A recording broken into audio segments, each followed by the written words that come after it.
Poursuite des auditions de la commission d'enquête sur le SAMU social. Jean-Christophe Peuzès, vous êtes en direct du Parlement bruxellois.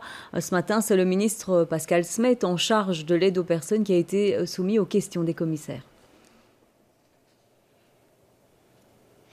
Oui, effectivement, et beaucoup de questions sur les pressions qu'aurait mis le PS sur la région. Pascal Smet a été questionné abondamment sur le sujet. Alors, il avoue avoir eu des relations parfois très orageuses avec Yvan Mayer et la ville qui a parfois tendance, a-t-il dit, à considérer la région comme des clettes. Ce sont les termes qu'il a employés.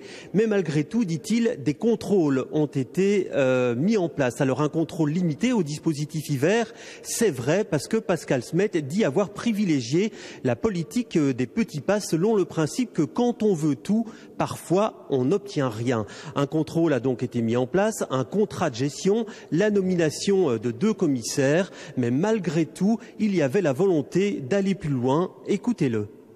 Il faut faire une brèche dans le SAMU social. Il faut être présent avec les commissaires du gouvernement.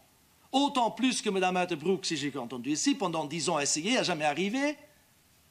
Je ne voulais pas être dans la même situation. Et je dis tactiquement, stratégiquement politique, il faut entrer. Et si c'est en première phase, avec des commissaires du gouvernement, dispositif hivernal qui est quand même la plus grande partie, et une fois que les commissaires sont là, ils vont aller ailleurs aussi. Allez, c'est logique, on sait comment ça fonctionne. Ça prend un peu de temps, oui, mais ça va arriver. Et deuxième phase, on fait une ordonnance, avec vous, le Parlement, avec laquelle on impose les choses au SAMU social. Mais là, on a besoin d'une ordonnance.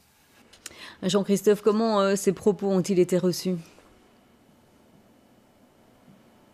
Ce sont des propos qui n'ont pas du tout satisfait certains commissaires de la majorité comme de l'opposition, puisque le CDH dit qu'il fallait aller plus loin dans le contrôle et le MR estime qu'ils ont été totalement bâclés et inefficaces. Voilà où l'on en est pour l'instant.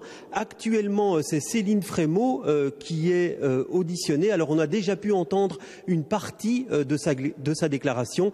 Elle aussi confirme les fortes pressions subies, mais ce qu'on peut déjà dire, c'est qu'elle dit également qu'elle s'est sentie très isolée à certains moments au sein du gouvernement. Ces propos risquent donc d'être un peu différents de ceux de Pascal Smet.